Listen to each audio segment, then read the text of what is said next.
A continuación veremos la clase de alteraciones de la diferenciación como la primera clase de la unidad de neoplasias.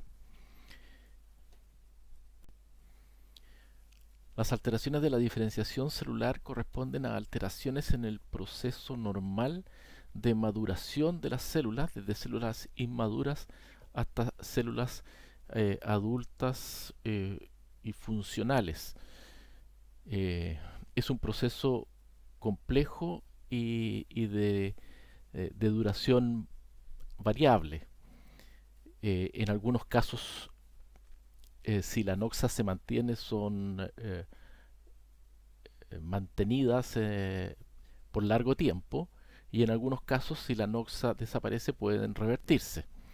Eh, por lo tanto, son adquiridas y responden a estímulos, eh, y, y como hemos visto en otras clases, vendrían a ser alteraciones de tipo adaptativo, al menos en una etapa inicial. Después vamos a ver en algunas alteraciones de la diferenciación que se asocian a neoplasias que se hacen autónomas e independientes del estímulo. La mayoría son reversibles, como les decía, y de carácter adaptativo. Son más frecuentes en tejidos lábiles y también en estables. Recuerden que los tejidos lábiles tienen mucha capacidad proliferativa y los estables intermedia. Y estas alteraciones en general, excepto en algunas neoplasias, como vamos a ver, no se ven en los tejidos permanentes que no tienen capacidad proliferativa. Y la mayor parte de estas alteraciones de la diferenciación celular son patológicas. Eh, ya vimos que corresponden normalmente a una respuesta a una noxa externa o interna, por lo tanto corresponden a respuestas de tipo adaptativa. Y el otro ya se lo dije, que pueden persistir indefinidamente, particularmente cuando se hacen autónomas y dan origen a una neoplasia. Aquí tenemos dos ejemplos de diferenciación celular. Pueden ver acá un epitelio escamoso con su máxima diferenciación. Es un epitelio plano pluristratificado que tiene un estrato basal, un estrato espinoso, un estrato granuloso y un estrato córneo grueso. Eh, y por la derecha tenemos un epitelio que es una monocapa de células cilíndricas, característica de los epitelios glandulares, en este caso con secreción hacia el borde apical de la célula, con una orientación de las células paralelas, con los núcleos más hacia la base, y en el epitelio escamoso una arquitectura desde células basales, parabasales, intermedias y superficiales que están bien definidas. Por lo tanto, vimos dos ejemplos de diferenciación en tejidos epiteliales. Las alteraciones de la diferenciación se pueden definir en alteraciones de la vía de diferenciación. En el fondo es el camino, se equivoca de camino. La célula que tenía que terminar siendo un tipo de célula diferenciada termina siendo otro tipo de célula diferenciada, y eso se denomina metaplasia. Eh, Otra alteración es las alteraciones en el proceso, y es cuantitativo. Cuando la célula se sobrediferencia, en el caso de la prosoplasia, o se subdiferencia, en el caso de la anaplasia. Y desde el punto de vista cualitativo, cuando la alteración de la diferenciación eh, incluye alteraciones tanto cuantitativas como alteraciones arquitecturales de disposición, de relación de las células unas con otras en la formación de los tejidos.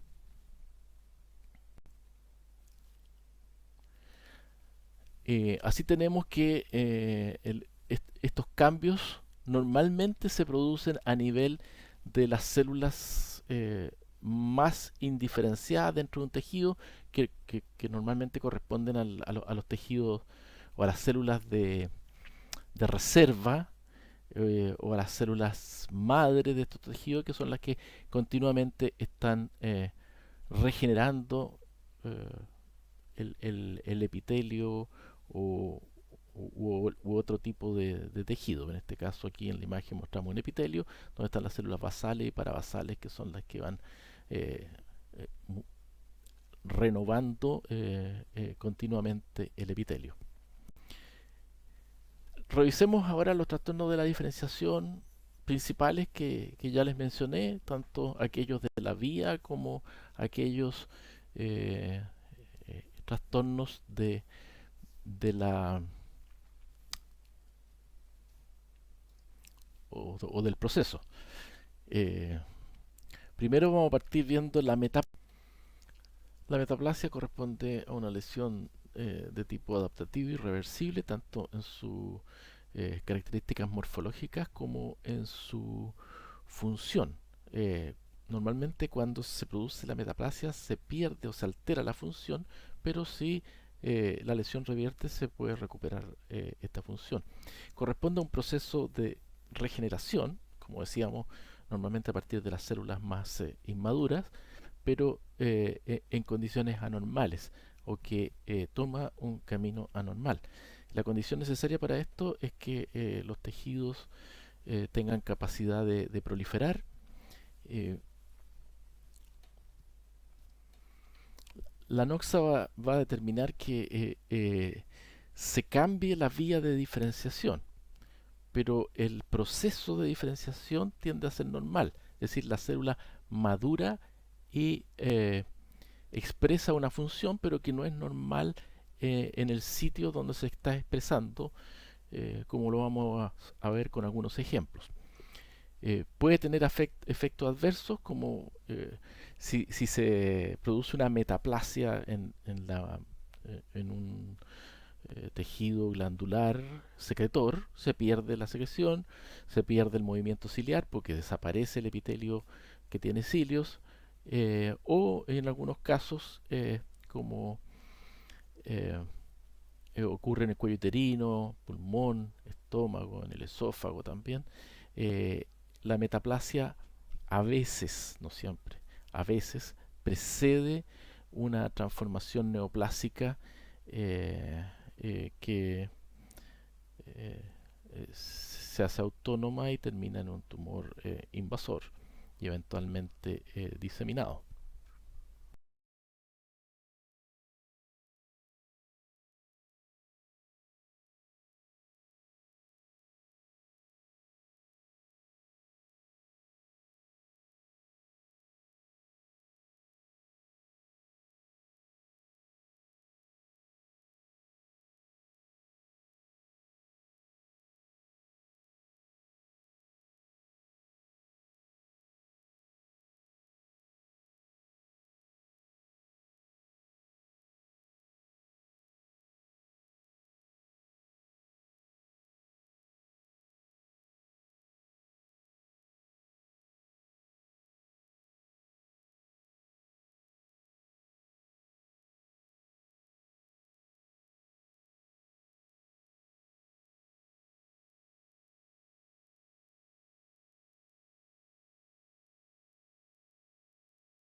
Aquí otro ejemplo, tenemos en esta foto macroscópica, en la zona de abajo en amarillo estómago y en más blanquecino aquí arriba esófago, y esta zona más rosada corresponde a lo que se denomina esófago de Barrett, que es una gastrointestinalización del esófago distal. Esta mucosa, que normalmente debiese ser blanquecina como esta y recubierta por epitelio escamoso, no queratinizante, se reemplaza por mucosa de tipo gástrico con algunas características intestinales. Como vemos acá, hay un resto de epitelio escamoso de tipo esofágico, pero el resto son glándulas con células caliciformes que están teñidas con azul al cian. Incluso aquí abajo vemos unas rosadas que son células de Panet propias del intestino delgado. Y eso corresponde a la metaplasia gástrica e intestinal en el esófago distal o esófago de Barrett. Y lo mismo en la mama. Este es un conducto mamario que tiene estas células que aquí se ven más rosadas, que corresponden a células apocrinas, y una metaplasia apocrina en los ductos mamarios. Otros tipos de metaplasia: la metaplasia escamosa en el epitelio bronquial, que puede eh, ser una etapa precoz de la aparición de un carcinoma escamoso en mucosa bronquial. Metaplasia escamosa en epitelio urinario, metaplasia pilórica o intestinal en la vesícula intestinal, es decir, perdón, en la vesícula biliar, en que normalmente la vesícula biliar tiene epitelio columnar de tipo biliar, pero puede aparecer con características de tipo pilórico o gástrico o intestinal. Y la metaplasia tubaria o escamosa en el endometrio, glándulas endometriales que tienen fenotipo de tipo trompa uterina o fenotipo escamoso como el cuello uterino. Vimos ejemplos de tejidos epiteliales. Aquí el otro ejemplo de metaplasia es el cambio de un tipo de tejido por otro tipo de tejido de la misma estirpe, y en el caso de los no epiteliales o mesenquimáticos podemos ver la aparición de metaplasia ósea, como se ve en esta imagen, en tejido conjuntivo, tejido óseo en cartílagos laringeos, es decir, un cambio de un tejido cartilagíneo a óseo, en inflamaciones crónicas, en músculo esquelético frente a la inflamación o a hematomas que eh, se produce una cicatriz que puede llegar a calcificar y a osificar, y la presencia de cartílago en tejido óseo, el cambio de tejido óseo por cartilagíneo en fracturas mal consolidadas, son algunos de los ejemplos de este tipo. La patogenia de la metaplasia se reconocen dos. Uno es la metaplasia indirecta, en que hay un cambio de la línea de diferenciación a partir de la célula indiferenciada o de reserva o madre de un tejido, como les mencioné hace unos momentos. Y otra que se denomina metaplasia directa, y que la forma clásica de entender esto, más que un cambio de la vía de maduración, es una colonización. Y eso se ve normalmente en los tejidos que presentan dos tipos celulares vecinos, y un tipo de vecino avanza colonizando el otro.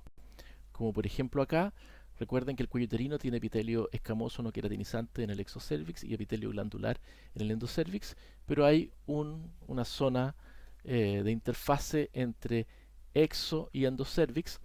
Por lo tanto, si el exocervix se extiende al endocervix, eh, colonizándolo, se denomina este tipo de metaplasia directa. O por el contrario, el epitelio glandular pudiese extenderse al exocervix y también constituir una metaplasia directa endocervical en el exocervix. Veamos aquí un ejemplo. Lo habitual es que el epitelio glandular endocervical está revestido por una capa de células columnares y que tienen la base unas pequeñas células de reserva que aquí no están dibujadas, pero están, lo vamos a ver en unas microfotografías. Lo que ocurre es que en una primera etapa hay una hiperplasia de estas células basales de reserva que todavía conserva la estratificación o parte de la estratificación con células columnares eh, bien orientadas en la zona apical, pero con mayor cantidad de células de reserva. Finalmente se produce la desdiferenciación de todo este epitelio glandular a un epitelio cuboideo, y este epitelio cuboideo termina diferenciándose a un epitelio plano pluriestratificado de tipo escamoso, normalmente no queratinizado, pero puede llegar incluso a queratinizar. Aquí vemos a mayor ejemplo que el epitelio endocervical normal con las células de reserva aquí abajo que casi no se ven, y ya en esta imagen que está a la derecha vemos que vemos columnas de células de reserva. Acá ya aparecen células de reserva formando acúmulos, y vemos como las células de reserva ya adoptan una arquitectura que ya empieza a asemejar un epitelio escamoso, desplazando las células columnares mucosas a la zona apical, y aquí en el centro casi desapareciendo ellas. Y finalmente este epitelio se diferencia a escamoso propiamente tal, como pueden ver acá, reemplazando el epitelio glandular columnar y siendo indistinguible del epitelio exocervical. Eso es en la metaplasia indirecta. Y en la metaplasia directa, como les decía hace unos minutos, es que esta zona de epitelio escamoso exocervical avanza, coloniza y reemplaza. Veamos. Cambio entonces de que una célula o un tejido hace una forma menos diferenciada de ese mismo tejido. El término desdiferenciación celular vendría a ser como formación hacia atrás, es decir, retroceso.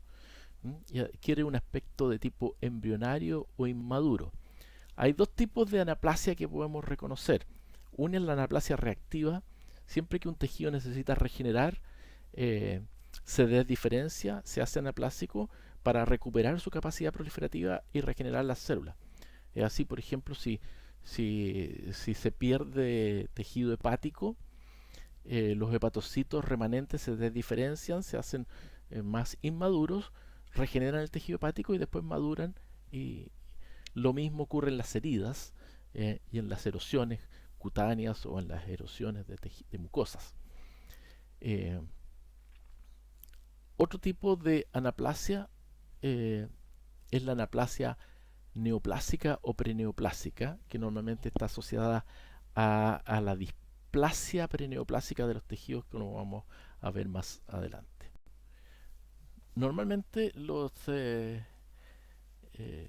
la anaplasia en condiciones de anaplasia reactiva y anaplasia preneoplásica se caracteriza por células monomorfas o isodiamétricas o que tienden a parecerse unas a otras, a pesar que tienen cierto pleomorfismo. Por ejemplo, veamos aquí en este epitelio normal como hay células basales, parabasales, intermedias y más superficiales que son distintas todas. En cambio acá en este epitelio anaplásico eh, este grado de diferenciación es menos evidente y dentro del pleomorfismo que tiene tienden a parecerse. Hay aumento en la relación núcleo-citoplasma con el núcleo más grande, hipercromasia nuclear o cromatina vesiculosa, pleomorfismo nuclear y celular. El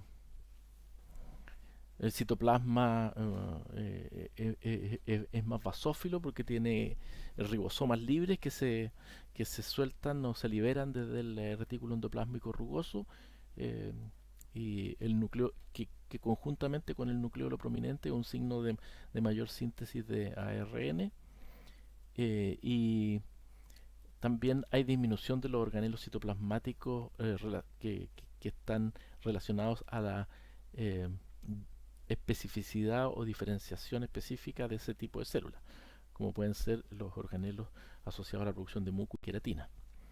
Aquí vemos células isodiamétricas que son todas cuboidías o redondeadas, muy parecidas una a la otra. Y acá podemos ver este aumento en la relación nucleocitoplasmática. La mayor parte de la célula es el núcleo, que aparte de tener hipercromasia y cromatina grumosa, como vamos a ver, pero muy poco citoplasma. Otra característica de la anaplasia, como les decía, es la hipercromasia, la cromatina grumosa, que se ve muy bien en esta imagen con inmersión. Nucleolos prominentes también es otra característica frecuente en la anaplasia, y el citoplasma basófilo, como les decía, por la desafectación de los ribosomas del retículo endoplásmico.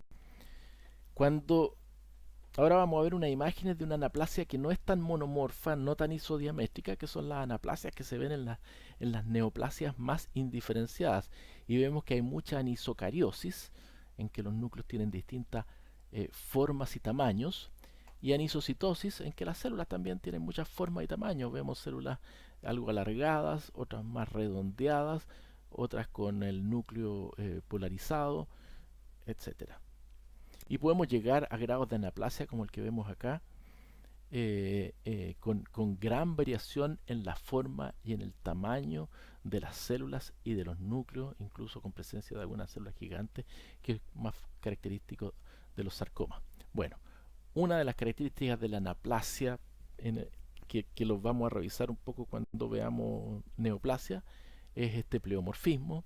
Otra característica de la anaplasia que ya vimos son las alteraciones nucleares, con el aumento de la relación núcleo-citoplasma, con núcleos grandes, la hipercromasia nuclear, la variabilidad de la forma del núcleo, los núcleos prominentes, ya sean únicos o múltiples, y la presencia de mitosis abundantes y algunas atípicas, como vamos a ver acá, múltiples mitosis y algunas muy atípicas, multipolares, con un gran desorden, como también podemos ver acá mitosis atípica multipolar.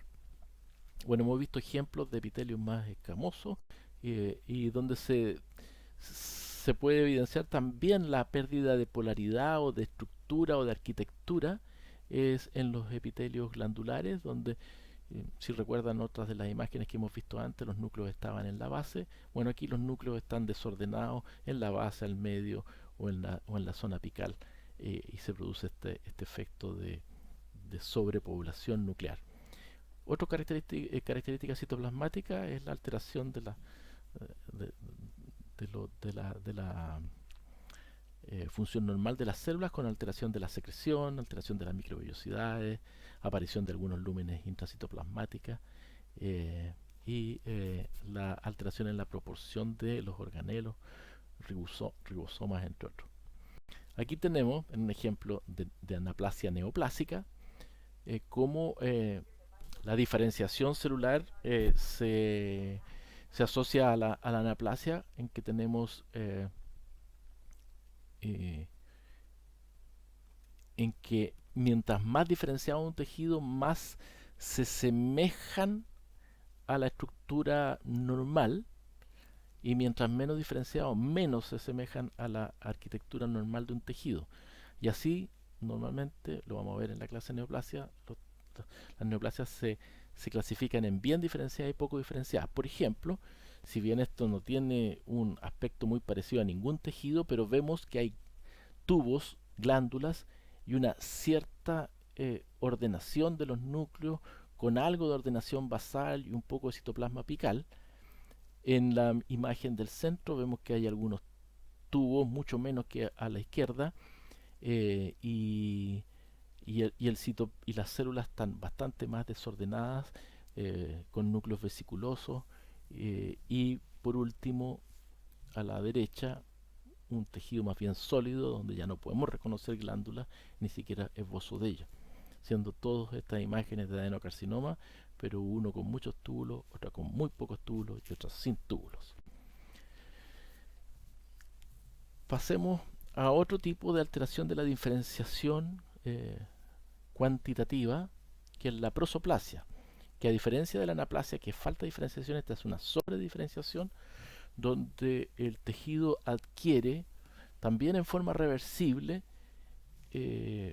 mayores propiedades que las que habitualmente tiene. Es decir, se sobrediferencia y el concepto es lo mismo pero opuesto a anaplasia. Es decir, menos diferenciación, más diferenciación. Entonces la prosoplasia, el ejemplo clásico, ocurre en los epitelios eh, escamosos que no son queratinizados y se queratinizan, o aquellos que son queratinizados que se hiperqueratinizan. ¿Ah? Un ejemplo son las callosidades en las manos o en los pies frente al roce, eh, eh, que ocurre particularmente en la zona palmar o plantar, que normalmente están asociados a irritación o trauma. Y lo más característico en los casos de los epitelios que no son queratinizados es la aparición de queratinización y que cambia el aspecto de un tejido. Por ejemplo, lo vamos a ver a continuación, en esta mucosa oral, en la lengua, como pueden ver, el aspecto normal de la lengua es el que está aquí arriba, pero aquí tiene una mancha o área como placa blanca que corresponde a una leucoplaquia, que es la denominación, que son lesiones blanquecinas discretamente solevantadas y que se denominan leucoplaquias o leucoplasias, placas blancas o manchas blancas, si es leucoplasia o leucoplaquia. Esto lo vemos, como lo acabamos de ver en la imagen anterior, entonces en cavidad oral, y el epitelio de la cavidad oral, que es plano pluriestratificado no queratinizante, aquí se hace queratinizante, tiene un estrato granuloso y un estrato córneo. Lo mismo ocurre en el cuello, aquí podemos ver un cuello uterino que tiene su coloración más o menos normal, que es más rosada, y esta área blanquecina que también es una leucoplaquia, donde el epitelio, que normalmente es no queratinizante, es decir, sería basal, intermedio y, y una superficial, pero sin gránulos de queratoyanina ni estrato córneo. En este caso sí aparece un estrato como granuloso córneo, como ocurre en la piel. Eh, Perdón, aquí me equivoqué en esta diapositiva. La voy a tratar de corregir antes de enviársela. Esto es displasia.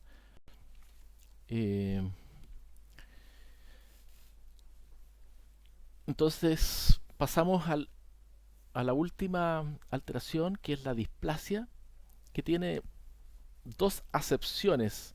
Una es una alteración citoarquitectural previo a la neoplasia, y otra es una alteración en la forma y en la organización de células y tejido que se puede dar en procesos malformativos. Por eso que vamos a encontrar los términos displasia también en relación a algunas malformaciones, que se ocupa el mismo término pero tiene un significado totalmente distinto. En esta clase nos vamos a orientar a la acepción de alteración de la diferenciación de las células en su eh, significado más preneoplásico. Entonces es una alteración de la forma, el tamaño y la organización de células y tejidos.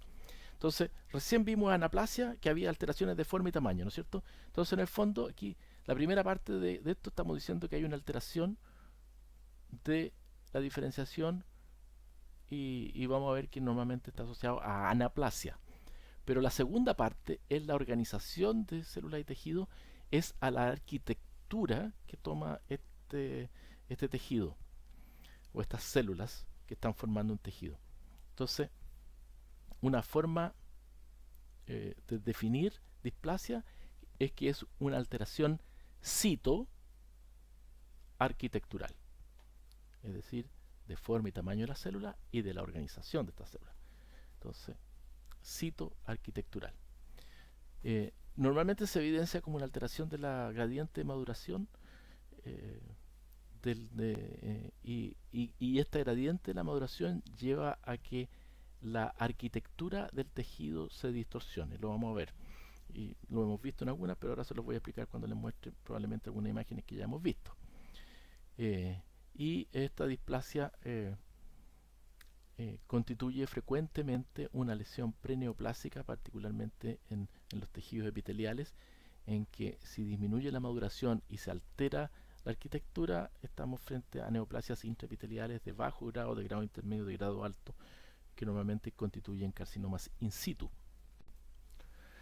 Entonces, la displasia también responde a una noxa habitualmente, que pueden ser eh, de tipo químico, de tipo viral, de tipo físico, y lo vamos a ver más cuando veamos carcinogénesis, en que la primera etapa de la carcinogénesis es la displasia.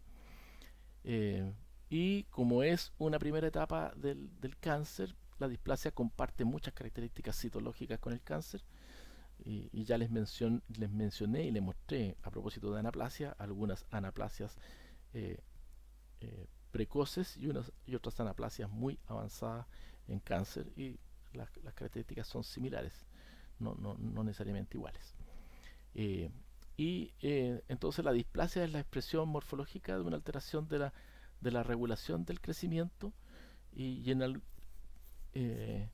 pero en una primera etapa esto no es completamente autónomo y eventualmente es reversible, pero en etapas más avanzadas, cuando ya esta displasia llega a una etapa de carcinoma in situ, muy probablemente estamos en la fase de irreversibilidad. Veamos acá ejemplos de displasia y cuáles son sus características. Una de las primeras características de la displasia es su capacidad de proliferar, y se da en tejidos que tienen capacidad proliferativa. Aquí tenemos a izquierda nuevamente un epitelio no queratinizado, digamos plano, pluriestratificado no queratinizado, como puede ser el epitelio de la mucosa oral, del esófago o del cuello uterino o de la vagina, donde hay una basal, una parabasal y un estrato más superficial, eh, intermedio y superficial, como pueden ver aquí un intermedio con células más poligonales y un superficial con células más aplanadas, pero sin un estrato granuloso ni córneo como ocurre en la piel. Veamos aquí a la derecha cómo esta definición de basal, parabasal, intermedio y superficial, si bien con buena voluntad todavía podemos verlo, pero se está perdiendo y está como predominando lo que es basal y parabasal, ¿no es cierto? Hay una distorsión de la arquitectura. Para llegar en un grado máximo de proliferación a esto, a que todo el epitelio está proliferado, y además se agrega el pleomorfismo celular y nuclear con aumento de la relación núcleo-citoplasmática, con cromatina grumosa, con nucleolos, cosas con características que vimos propiamente tal de la anaplasia. Lo mismo, la presencia de mitosis atípicas en la anaplasia, y la alteración de la estratificación, que en la primera diapositiva que les mostré recién todavía se reconocía algo de maduración, y aquí vemos que ya prácticamente no se reconoce dónde está esta línea basal. Es muy similar si yo les digo que hagan alguna diferencia entre esta línea que va aquí y esta que va acá, son prácticamente lo mismo. Entonces hay una distorsión de la arquitectura de maduración de este epitelio. Entonces, ¿cuál es un resumen de las características morfológicas de esto? Entonces, como hay un aumento de la capacidad proliferativa, hay un aumento de la cantidad de células con características proliferativas, es decir, de tipo basal o parabasal, que no es una característica constante, pero muy frecuente. Hay una mayor proporción de células en fase proliferativa, pero con ciclos celulares menos efectivos. Muchas veces los ciclos celulares de estas células son más largos.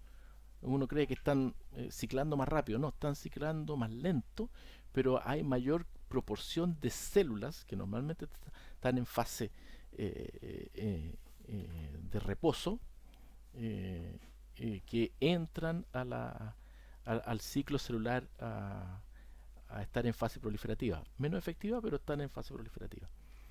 La aparición de pleomorfismo celular y nuclear, hipercromasia con distribución irregular de la cromatina, alteración o aumento de la relación núcleo-citoplasmático, aumento de las mitosis. Es decir, prácticamente todas las primeras, menos la última, es una característica que la podemos poner de anaplasia y exactamente aquí.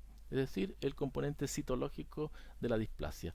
Y el componente arquitectural es el último, una alteración de la estratificación u orientación de las células en este tejido. Y esto es lo que se denomina distorsión arquitectural. Entonces, a la anaplasia le agregamos esta distorsión arquitectural y tenemos displasia. Aquí tenemos una displasia de un epitelio escamoso. Nuevamente, hemos visto varios ejemplos, pero vemos cómo hay una pérdida de la maduración, hay mitosis no solamente en la zona basal, sino que en la zona intermedia, hipercromasia, pleomorfismo y, y células que en los estratos más superficiales se parecen bastante a las que están en el estrato basal y parabasal. Aquí tenemos, para que reconozcan que es cuello uterino, una glándula endocervical que en la superficie está revestida por un epitelio escamoso que no es maduro, sino que es inmaduro, tiene una alteración de su arquitectura, la relación de las células ya no está conservada y citológicamente tiene anaplasia. Entonces, veamos lo que les quiero mostrar ahora. Es la progresión de la displasia en un epitelio escamoso no queratinizado. Ya vimos acá frecuentemente esta imagen, basal, parabasal y los estratos intermedios más superficial, no queratinizado, y vemos cómo en la displasia leve esto se va distorsionando. Todavía se reconoce una basal, una parabasal más gruesa, y va madurando algo. En la moderada madura menos y en la intensa prácticamente no hay maduración. Esa es la idea de esta de la displasia en sus distintos grados. Y vamos a ver aquí un ejemplo. Recuerden, una de las formas de diagnosticar la displasia como lesión preneoplásica en el cuello uterino es tomar un Papa Nicolau. Y ahí ven ustedes en este esquema que con un colpo, con un... ¿cómo se llama este? Se me olvidó el nombre ahora, pero... y se toma con una espátula un frotis del cuello uterino a nivel exocervical, con algo de muestra endocervical aquí o de la unión.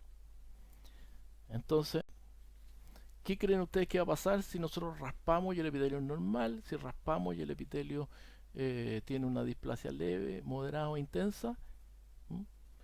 Vean el tipo, si raspamos aquí. Lo que vamos a estar sacando es este tipo de célula, este tipo de célula, este tipo de célula o este tipo de célula. Veámoslo a continuación. Eso es lo que ocurre. Cuando raspamos en un epitelio normal, el frotis muestra células superficiales y esto es un Papa Nicolau normal. En cambio, si ya tenemos estos núcleos más grandes, hipercromáticos, lo vamos a ver así, con aumento de la relación núcleo-citoplasmática, pero todavía con bastante citoplasma. En una forma de intermedia vemos núcleos más grandes y el citoplasma, por unas características tintoriales, se ve más verde. Y por último, tenemos un aumento marcado de la relación núcleo-citoplasmática con mucho menos citoplasma y más pleomorfismo nuclear en esta displasia intensa. Entonces, es algo que ustedes van a conocer en ginecología, pero es como un examen tan simple, por decirlo, nos permite poder hacer un screening o una detección, una pesquisa de lesiones a nivel de cuello uterino. Bueno, esto no solamente se aplica a los epitelios escamosos, sino que cualquier epitelio, aquí tienen como un adenoma, que es una lesión benigna o precancerosa del colon. Podemos hacer la homología. Este es el epitelio glandular colónico normal con con las células caliciformes hacia el ápice de la glándula y en la base el epitelio o los núcleos de este epitelio. Vemos como en la displasia de bajo grado se va perdiendo, se pierden glándulas o vacuolas caliciformes, que aquí prácticamente no están. Aquí hay un esbozo de ella, aquí abajo se ven otras, pero está más basófilo este citoplasma, y los núcleos empiezan a estratificarse, todavía están predominantemente basales, pero están más estratificados. Y en esta imagen de displasia intensa glandular vemos mucho más desorden nuclear, cromatina grumosa, ya empiezan a aparecer nucleolos y algunos núcleos vesiculosos. Y en el esófago de Barrett, que es el reemplazo del epitelio escamoso, esto es para mostrarles que esta lesión fue primero una metaplasia y ahora una displasia. Es decir, el epitelio escamoso cambió por epitelio glandular, gástrico intestinal, y este epitelio glandular también puede presentar displasia y bajo grado, grado intermedio, grado alto, y probablemente esta zona ya es un carcinoma in situ o incipiente intramucoso, que es uno de los riesgos que tiene la metaplasia gastrointestinal en el esófago distal o en el esófago de Barrett, que corresponde a una lesión de riesgo de desarrollar un adenocarcinoma en el esófago distal. Y con eso termino la clase de alteraciones de la diferenciación. Quedo abierto a consultas a través de mail o con el doctor Herrera, que me transmite si hay alguna duda que pueda solucionar. Seguimos más adelante con el resto de las clases. Gracias.